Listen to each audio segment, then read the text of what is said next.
Salam, selamat berjumpa kembali. Saya Pendeta Aam, senang sekali dapat hadir kembali dalam tajuk renungan malam GKP Cimahi. Saya selalu berharap Bapak, Ibu, dan anak-anak dimanapun berada, Anda semua dalam keadaan baik, sehat, tentunya berpengharapan. Bapak, Ibu, dan saudara-saudara, tajuk renungan malam kali ini akan membicarakan tema bersama hadirkan masa depan yang lebih baik. Dan bagian Alkitab yang akan mendasari renungan ini akan dibaca dari 1 Tesalonika pasal 5 ayat yang pertama sampai dengan ayat yang ke-11. Namun sebelum kita membacanya, mari kita terlebih dahulu memohon pertolongan Tuhan di dalam doa. Mari kita berdoa. Tuhan, terima kasih kebaikan Tuhan begitu sempurna kepada kami. Kami tidak hanya dianugerahi kehidupan, tetapi apa yang kami perlukan, kekuatan, kesehatan, dan keselamatan, bahkan kesukacitaan tetap menyertai hidup kami. Secara khusus saat ini, bersama keluarga kami boleh berkumpul di dalam renungan malam. Kami ingin Tuhan berfirman kepada kami. Karena itu ya Tuhan, berilah kepada kami telinga yang mendengar dan hati yang tulus untuk menyambut firman Tuhan. Kiranya Tuhan Yesus, firman yang hidup, firman yang telah menjadi manusia, menolong kami sekalian. Amin. Mari kita bersama-sama membuka Alkitab. Kita membaca dari surat Rasul Paulus kepada jemaat di Tesalonika, 1 Tesalonika pasal 5 ayat 1 sampai 11. Berjaga-jaga, demikian judul perikop. Tetapi tentang zaman dan masa, saudara-saudara, tidak perlu dituliskan kepadamu, karena kamu sendiri tahu benar-benar bahwa hari Tuhan datang seperti pencuri pada malam. Apabila mereka mengatakan semuanya damai dan aman, maka tiba-tiba mereka ditimpa oleh kebinasaan, seperti seorang perempuan yang hamil ditimpa oleh sakit bersalin. Mereka pasti tidak akan luput. Tetapi kamu, saudara-saudara, kamu tidak hidup di dalam kegelapan, sehingga hari itu tiba-tiba mendatangi kamu seperti pencuri. Karena kamu semua adalah anak-anak terang dan anak-anak siang. Kita bukanlah orang-orang malam atau orang-orang kegelapan. Sebab itu baiklah, jangan kita tidur seperti orang-orang lain, tetapi berjaga-jagalah dan sadar. Sebab mereka yang tidur, tidur waktu malam, dan mereka yang mabuk-mabuk waktu malam. Tetapi kita yang adalah orang-orang siang, baiklah kita sadar, berbaju jarahkan iman dan kasih, dan berketopongkan pengharapan keselamatan.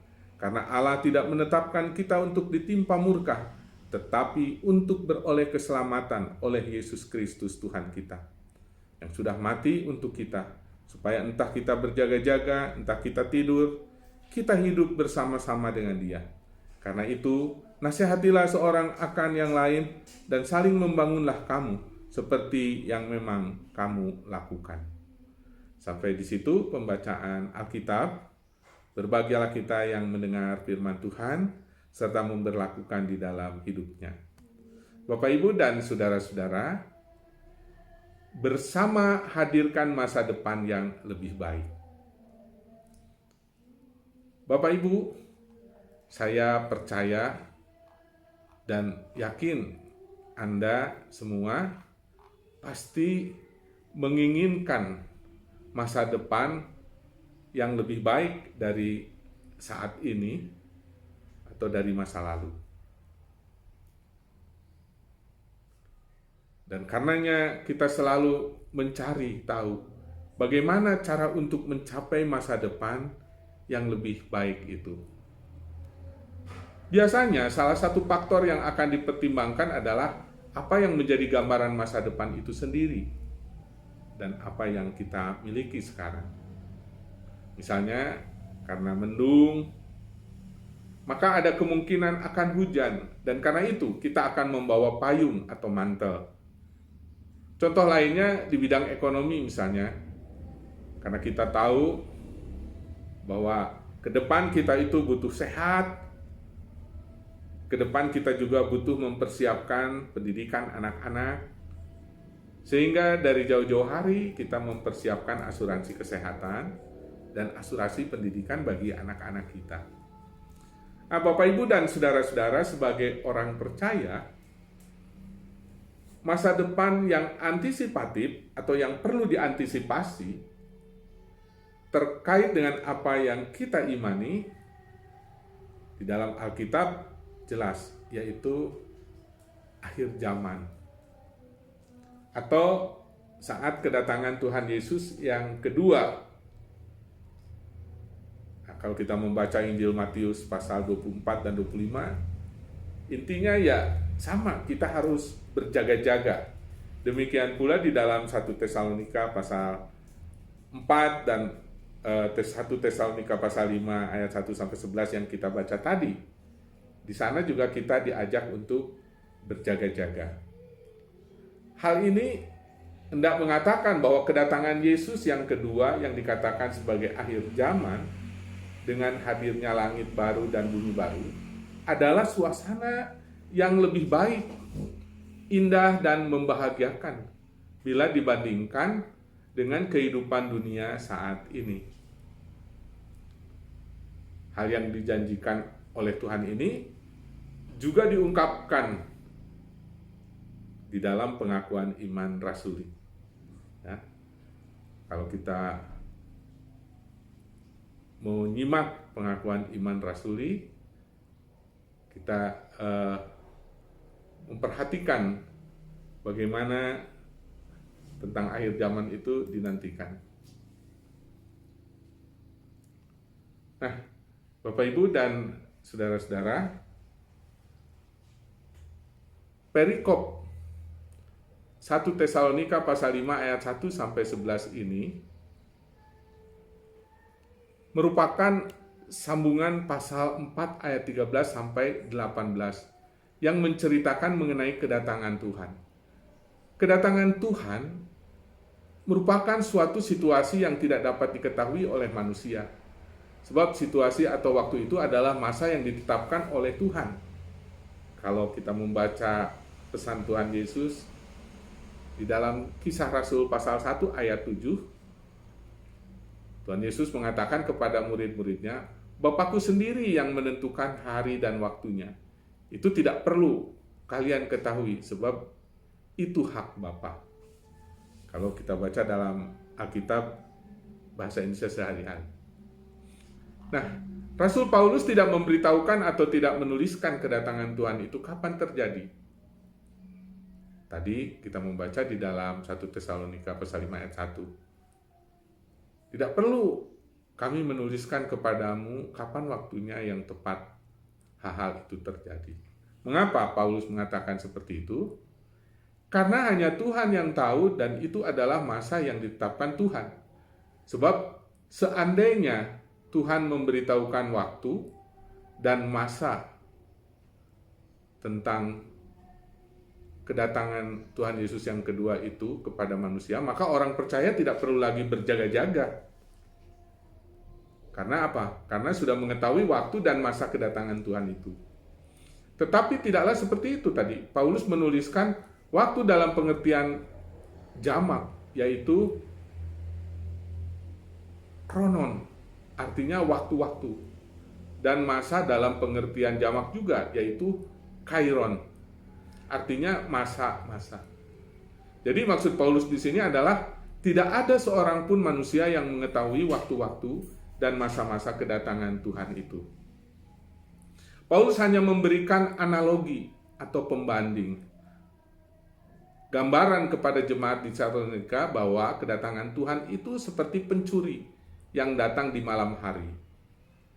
Kata seperti pencuri, maksud Paulus di sini bukanlah menggambarkan esensi seorang pencuri yang sedang mencuri barang-barang berharga atau yang lainnya. Akan tetapi Paulus menggambarkan seperti pencuri, maksudnya adalah tidak ada orang yang tahu kapan reaksi pencuri terlaksana. Karena pencuri itu diam-diam dan tidak ada orang tahu waktu pencuri untuk mencuri. Jadi, seperti pencuri sedang merujuk arti tentang waktu. Mengapa Paulus menggambarkan kedatangan Tuhan itu seperti pencuri? Karena tidak ada satu orang pun yang mengetahui waktu dan masa kedatangan Tuhan. Apa tujuan Paulus menggambarkan kedatangan Tuhan itu seperti pencuri? Tujuan Paulus adalah supaya semua jemaat yang baru, jemaat Tesalonika itu, tetap berjaga-jaga dalam segala hal. Nah, tentu saja kita saat ini sebagai orang Kristen hendaknya kita juga tetap siap sedia dalam kondisi apapun dan kapanpun. Berjaga-jaga merupakan cara terbaik untuk menanti kedatangan Tuhan Yesus yang kedua kali. Kemudian selalu rindu dengan kedatangan Tuhan akan membuat kita semakin optimis menanti kedatangan Tuhan yang kedua kalinya itu. Karena apa? Karena mengetahui bahwa hidup ini sewaktu-waktu kita lemah. Kita jatuh dan lalai. Supaya dalam masa-masa hidup kita ini mempersiapkan diri dan tetap berjaga-jaga dan tetap hidup dalam firman Tuhan.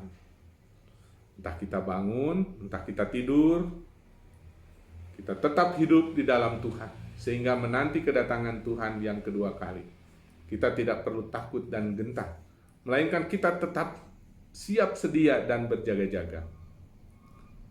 Bagaimana kita cara mempersiapkan diri dalam menanti kedatangan Tuhan yang kedua kali? Jadi dikatakan selalu berjaga-jaga dan selalu berserah kepada Tuhan akan membuat kita kuat dan tidak takut dalam menanti kedatangan Tuhan yang kedua kalinya. Ada dua hal yang perlu kita sikapi dan kita pegang untuk menunjukkan cara hidup dalam penantian dan berjaga-jaga. Yang pertama, kita harus hidup dalam terang firman Tuhan. Tadi dikatakan di dalam ayat 4 dan 5 bacaan Alkitab kita, tetapi kamu saudara-saudara, kamu tidak hidup di dalam kegelapan, sehingga hari itu tiba-tiba mendatangi kamu seperti pencuri, karena kamu semua adalah anak-anak terang dan anak-anak siang. Kita bukanlah orang-orang malam atau orang-orang kegelapan. Nasihat-nasihat Paulus dalam ayat-ayat tadi adalah nasihat-nasihat untuk tetap berjaga-jaga dalam menanti kedatangan Tuhan yang kedua kalinya. Paulus menjelaskan bahwa pada kedatangan Tuhan tidak akan ada yang luput.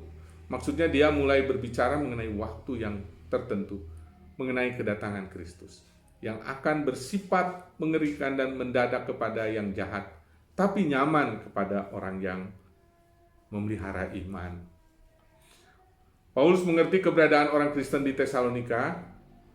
Dia mengetahui bahwa mereka adalah jemaat-jemaat yang tekun dan mereka hidup dalam terang. Oleh karena itu, Paulus tidak ada keraguan untuk menjelaskan hal ini kepada mereka. Mereka karena mereka adalah jemaat-jemaat yang hidup dalam terang. Nah, dari hal itu ada catatan penting. Setiap orang percaya akan bertanggung jawab mempertanggungjawabkan imannya di hadapan Tuhan. Oleh karena itu, setiap orang percaya harus bersiap sedia dan berjaga-jaga dalam menanti kedatangan Tuhan yang kedua kalinya. Entah dia tidur tadi, entah dia dibangun, entah dia dalam kondisi apapun, orang percaya harus selalu siap. Nah, dalam Alkitab tadi di ayat 5 kita mendengar, karena kamu semua adalah anak-anak terang dan anak-anak siang. Kita bukanlah orang-orang malam atau orang-orang kegelapan. Kata anak-anak diterjemahkan dari istilah bahasa Yunani yang dipakai untuk menggelari seseorang, untuk menunjukkan karakter atau sifatnya. Jadi kalau diterjemahkan, maka kalian adalah orang-orang yang hidup baik, suci, seperti orang-orang yang hidup pada terang siang hari. Anak-anak terang siang berarti juga milik Kristus. Jadi ungkapan ini dapat juga diterjemahkan menjadi kalian semua adalah milik Kristus dan hidup dalam terang. Dalam ayat 5 ini dimaksudkan memperkuat ayat 5a dalam bentuk berbeda. Secara harafiah bahasa Yunaninya dapat diterjemahkan menjadi kita bukanlah milik malam atau milik kegelapan. Suatu terjemahan yang menarik mengatakan kita tidak punya hubungan atau sangkut paut dengan kegelapan malam. Paulus kemudian mendesak jemaat di Tesalonika kepada tugas-tugas perhatian, penelitian, ketenangan hati, dan latihan iman. cinta, dan harapan sebagai yang harus atau pantas dinyatakan dalam status mereka sebagai anak-anak terang. Sebab mereka adalah milik terang atau milik Kristus. Jadi mereka harus menampilkan sifat dan karakter mereka yang sesuai dengan milik Kristus. Berbuat sesuatu yang menjadi teladan dalam menanti kedatangan Tuhan. Nah, karena ayat 5 ini lebih menjelaskan lagi, kita tidak hidup seperti orang-orang yang selalu melakukan perbuatan tidak baik atau perbuatan yang gelap. Atau kita tidak hidup seperti orang-orang yang melakukan pekerjaan yang tidak baik karena dia tidak mau pekerjaannya dilihat orang, atau kita tidak melakukan perbuatan jelek atau perbuatan jahat. Jadi hal ini menjadi penegasan dari Paulus supaya jemaat-jemaat di Tesalonika melakukan perbuatan yang baik dalam menanti kedatangan Tuhan. Nah, kalau kita melihat perbandingan di bagian Alkitab lain, misalnya di Matius 5 ayat 16 yang mengatakan, begitu juga terangmu harus bersinar di hadapan orang, supaya mereka melihat perbuatan-perbuatanmu yang baik, lalu memuji Bapamu di sorga. Ayat ini, Bapak Ibu, memberi nasihat supaya perbuatan terang setiap orang yang percaya menjadi teladan bagi semua orang. Kemudian terang itu menjadi bagian hidup setiap orang yang percaya. Demikian juga dalam Matius 5 ayat 14. Di sana dikatakan, kalian adalah terang dunia. Ayat ini telah menegaskan lagi, bukan lagi perbuatan kita, tetapi lebih menegaskan kita adalah terang itu sendiri. Kita teladannya. Jadi tidak mungkin lagi kita hidup dalam kegelapan. Menjadi terang dunia ini adalah suatu keharusan yang harus dilaksanakan dalam menanti kedatangan Kristus. Supaya ketika di mana Tuhan datang dalam waktu yang tidak kita ketahui, kita didapati oleh Tuhan dalam terang. Kemudian perilaku yang sesuai dengan terang itu harus menjadi gaya hidup dalam kehidupan ini untuk menanti kedatangan Tuhan. Nah, aplikasinya bagi kita apa? Dalam kehidupan Kristen, menanti kedatangan Tuhan haruslah berbuah setiap saat. Sebab kita ini adalah terang. Oleh karena itu, jadilah kita menjadi teladan bagi semua orang. Menjadi berkat bagi orang lain. Jangan kita menjadi batu sandungan bagi orang lain, tetapi hendaklah kita menjadi berkat dalam perkataan, tindakan, dan pekerjaan kita. Dalam kondisi ini kita tidak akan takut dalam menanti kedatangan Tuhan, karena kita berada dalam terang. Menanti kedatangan Tuhan artinya bukanlah suatu ketakutan yang membuat hidup kita ini mengalami ketakutan yang terus-menerus. Tetapi menanti kedatangan Tuhan merupakan persiapan-persiapan hidup kita ini untuk melakukan sesuatu yang baik, yang memberkati orang lain dan berkenan di hadapan Tuhan. Nah, yang kedua Bapak Ibu, selain kita hidup di dalam terang, kita hidup mempergunakan waktu. Tadi di ayat 6 dan 7 dikatakan, sebab itu baiklah jangan kita tidur seperti orang-orang lain, tetapi berjaga-jaga dan sadar. Sebab mereka yang tidur, tidur waktu malam, dan mereka yang mabuk, mabuk waktu malam. Bapak Ibu, pernahkah Anda memikirkan bahwa hidup di dunia ini sungguh sangat singkat? Ketika umur Anda sudah bertambah, apakah Anda sadar bahwa umur Anda sedang berkurang? Apa yang sudah kita perbuat dan kita lakukan di dunia ini? Apa yang sudah Anda perbuat bagi orang lain dan bagi Tuhan? Apakah yang Anda lakukan menjadi berkat atau mengecewakan?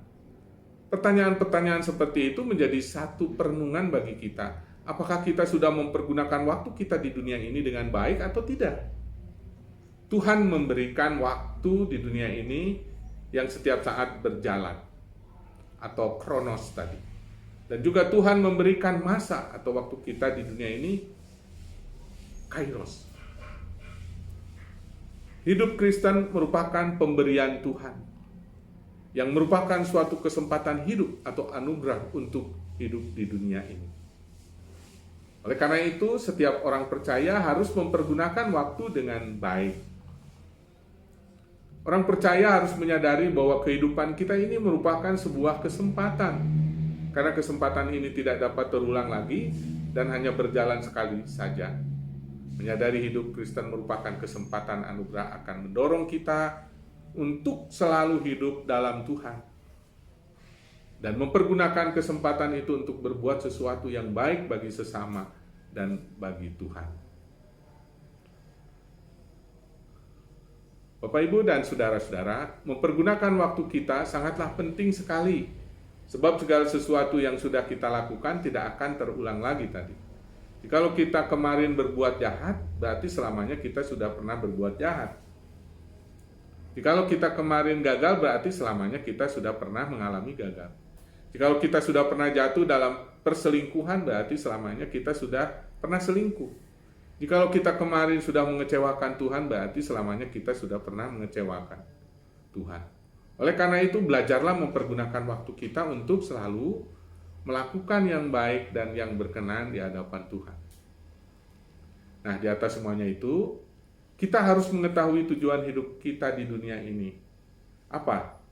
Kalau kita membaca Kolose 1 ayat 16, kita ini diciptakan oleh Tuhan. Dengan tujuan-tujuan Tuhan. Suatu tujuan yang mulia, yaitu untuk memuliakan Tuhan. Waktu atau masa hidup kita ini harus kita jadikan prioritas, yaitu waktu masa untuk, sekali lagi, memuliakan Tuhan. Mempergunakan waktu untuk Tuhan dan berbuat sesuatu yang berkenan kepada Tuhan. Jadi, kalau kita mempunyai prinsip seperti ini dalam hidup kita ini, maka kita tidak akan takut dalam menanti kedatangan Tuhan yang kedua kalinya. Kalau kita membaca Yakobus 4 ayat 4, di sana dikatakan demikian. Sebab kamu tidak tahu apa yang akan terjadi besok. Apakah arti hidupmu? Hidupmu sama seperti uap yang sebentar saja kelihatan lalu lenyap. Nah, ayat ini mengajak kita berpikir, karena hidup kita ini sungguh sangat singkat. Oleh karena itu kita harus mempergunakan waktu kita ini, kesempatan kita ini dengan sebaik-baiknya. Ayat ini sungguh memberikan suatu peringatan bagi kita, supaya kita mengerti keadaan hidup kita di dunia ini. Sama sekali hidup ini hanya sebentar saja dibanding kehidupan yang kekal. Oleh karena itu, pergunakanlah waktu. Nah, sebagai aplikasi apa yang harus kita lakukan dalam mengisi waktu ini? Yang harus kita lakukan adalah mempergunakan waktu kita untuk Tuhan. Hidup tidak akan berarti jikalau Anda tidak berbuat sesuatu yang baik untuk Tuhan. Jadikan hidupmu menjadi terang dan menjadi teladan di dunia ini. Dengan demikian hidup kita akan berkenan di hadapan Tuhan. Sadarilah hidupmu sebentar saja. Kenapa? Supaya kita bisa berbuat sesuatu yang baik dan yang berkenan. Baik antara sesama maupun untuk Tuhan. Pergunakanlah waktumu untuk melayani Tuhan. Pergunakanlah waktumu menjadi teladan dan pergunakanlah waktumu menjadi terang dunia. Dengan demikian kita tidak akan takut menanti kedatangan Tuhan yang kedua kali. Menanti kedatangan Tuhan adalah suatu persiapan-persiapan hidup kita ini, di mana setiap orang yang percaya mempergunakan waktunya di dalam dunia ini untuk berbuat sesuatu yang baik di hadapan Tuhan. Nah, sebagai kesimpulan, sekaligus menjadi tantangan dan peluang bagi kita. Nasihat-nasihat Paulus ini menjadi suatu tantangan bagi kita, di mana setiap orang yang percaya harus mempersiapkan masa depan dirinya dalam menanti kedatangan Tuhan yang kedua kalinya. Apakah kita akan menjadi terang dan teladan dalam dunia ini? Selama kita hidup di dunia ini, berarti kita mempersiapkan masa depan kita yang baik. Sebagai orang yang percaya, harus memiliki komitmen, harus bisa menjadi terang dan teladan dalam dunia. Kemudian yang kedua, apakah kita mempergunakan waktu atau masa kesempatan kita dengan baik dalam dunia ini? Sebagai orang yang percaya, kita harus memiliki komitmen bahwa kita harus mempergunakan waktu kita dengan baik, berkenan di hadapan manusia dan berkenan di hadapan Tuhan. Semoga dengan ini, saudara-saudara, kita bisa memberikan hal yang baik dalam rangka mengisi kehidupan kita, mempersiapkan masa depan yang baik. Tuhan menolong dan memberkati saudara-saudara. Amin.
Bapak, Ibu, dan saudara-saudara, mari kita satukan hati kita di dalam doa syafaat sekaligus doa persembahan syukur kita, dan sekaligus menutup perjumpaan kita saat ini. Mari kita berdoa.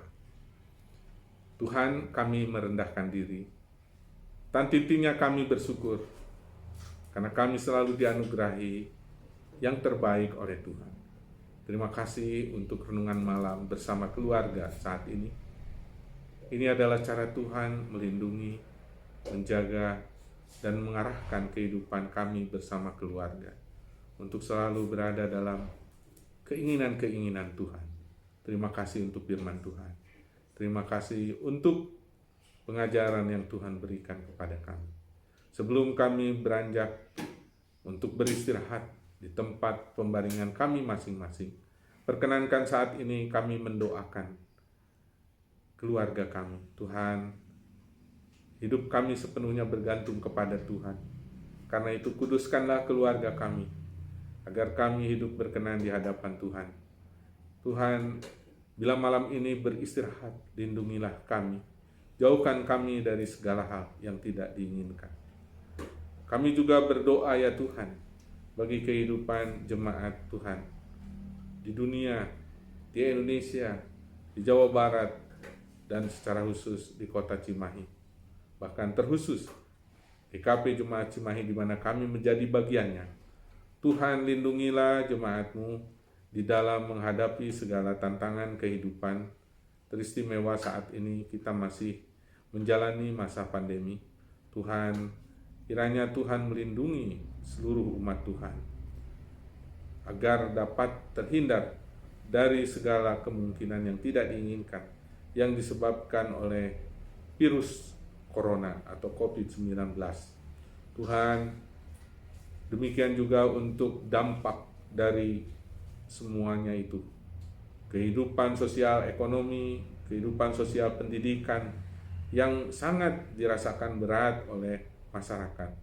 Tuhan, kiranya Engkau menolong seluruh jemaat Tuhan, menolong seluruh umat Tuhan di muka bumi, agar kami semua tetap bertahan dengan penuh ketulusan, kesabaran, namun sekaligus kami tidak dihanyutkan, bahkan tenggelam dalam kecewa dan putus asa, melainkan kami tetap percaya bahwa Tuhan akan terus membawa hidup umat-Mu di dalam kehidupan yang berpengharapan. Tuhan, kami juga berdoa bagi masyarakat, baik yang ada di sekitar kami di kota Cimahi dan umumnya masyarakat dunia. Kiranya Tuhan senantiasa menolong, agar mereka pun dapat merasakan bagaimana berkat dan pertolongan Tuhan dalam hidup mereka.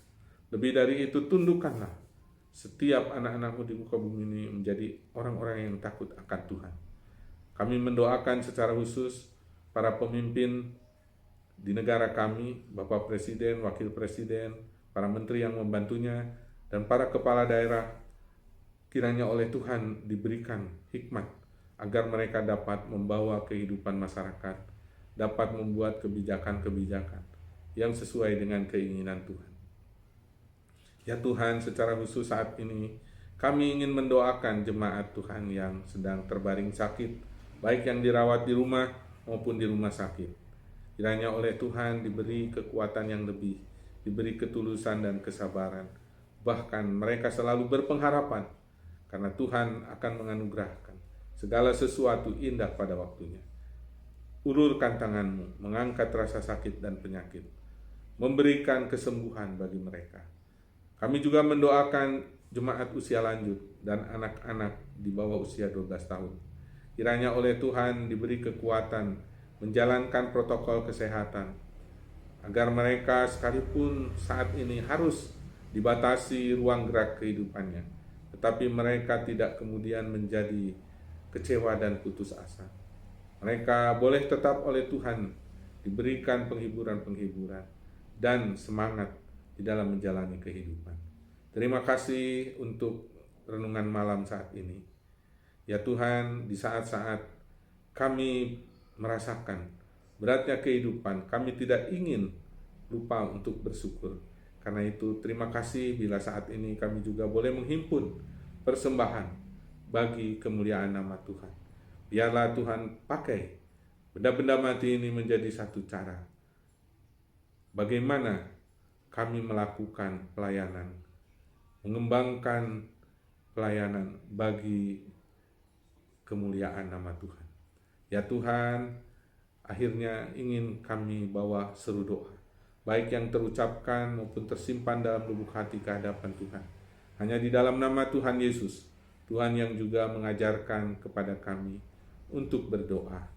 Bapa kami yang ada di sorga, dikuduskanlah nama-Mu, datanglah kerajaan-Mu, jadilah kehendak-Mu di bumi seperti di sorga.